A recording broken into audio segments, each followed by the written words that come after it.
حضرت عمر رضی اللہ تعالیٰ کے دور خلافت میں مدینے میں ایک گانے گانے والا رہتا تھا جو گانا گایا کرتا تھا۔ جب اس کی عمر 80 سال ہو گئی تو اس کی آواز نے اس کا ساتھ چھوڑ دیا۔ اب کوئی اس کا گانا نہیں سنتا تھا۔ گھر میں فکر و فاقہ نے ڈیرے ڈال لیے، ایک ایک کر کے گھر کا سارا سامان بک گیا۔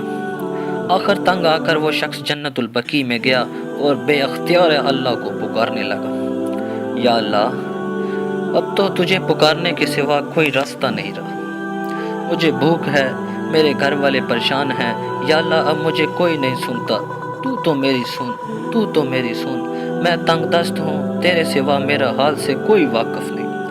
حضرت عمر مسجد میں سوئے ہوئے تھے کہ خواب میں آواز آئی، اے عمر اٹھو، میرا ایک بندہ مجھے جنت البقیع میں پکار رہا ہے، اس کی مدد کو پہنچو۔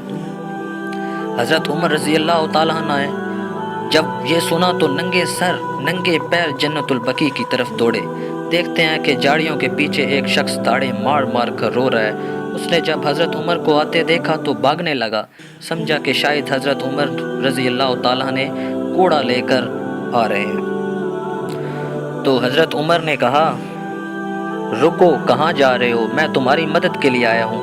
تو وہ بولا، آپ کو کس نے بھیجا ہے؟ حضرت عمر رضی اللہ تعالیٰ نے کہا، جس سے لو لگائے بیٹھے ہو، مجھے اسی نے تمہاری مدد کے لیے بھیجا ہے۔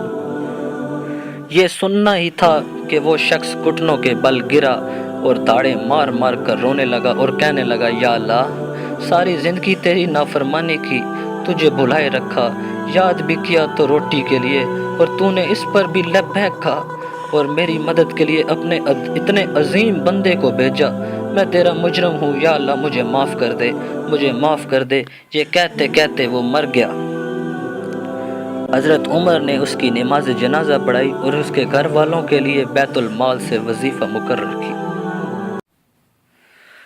دوستوں، اسی طرح کی اسلامک ویڈیو کے لیے ہمارا چینل ضرور سبسکرائب کریں اور ساتھ جو گھنٹی کا آئیکن ہے اس پہ کلک کریں تاکہ ہماری جو اگلی ویڈیو ہو اسلامک وہ آپ تک پہنچ سکے۔ شکریہ۔